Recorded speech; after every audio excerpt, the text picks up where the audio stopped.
তো গাইস, এখন আছি আমরা 7 তলার উপরে, আমি, আমার ভাতিজা আর ভাতিজি, তিনজন। তো এখান থেকে আকাশটার ভিউ দেখো গাইস, অনেক সুন্দর লাগে, সাথে একটু আমারও দেখো কেমন লাগে। যাই হোক, এবার পুরো রাউন্ড করে দেখাবো, যেটা দেখলে অবাক হয়ে যাবে। দেখো এইটা অনেক সুন্দর লাগতেছে আমার কাছে, তোমাদের কাছে কেমন লাগতেছে কমেন্টে জানাও। আর এবার উঠবো আমরা উপরে সিঁড়ি দিয়ে, মানে ছাদের উপরে, দেখবো ওইটার উপরে কি আছে। তো চলো উঠে যাই। ওঠার পরে এখানে দেখাবো কি কি আছে না আছে। তো এখানে দেখতে পাচ্ছ গাছ আছে, মানে আবল তাবল গাছ। তো আমার পাশে যদি এখানে থাকতো, আমি ডাইরেক্ট ফুল গাছ লাগাই দিতাম সুন্দর করে। বা যদি জায়গাটা আমার দিয়ে দিত ভাই, সুন্দর করে রাখতে পারতাম। যাই হোক, যার ব্যক্তিগত ব্যাপার।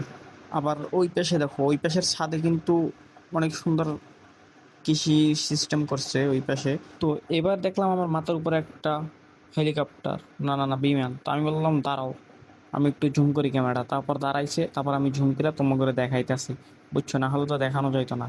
তো এখন আনজুম করে দিছি, চলে যেতেছে।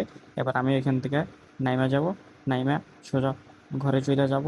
কারণ বেশিক্ষণ থাকলে শয়তানে ধাক্কা দিয়ে ফালাই দিব, হাত পা ভাঙ্গা হাসপাতালে ভর্তি হয়ে দেবো, বুঝো নাই?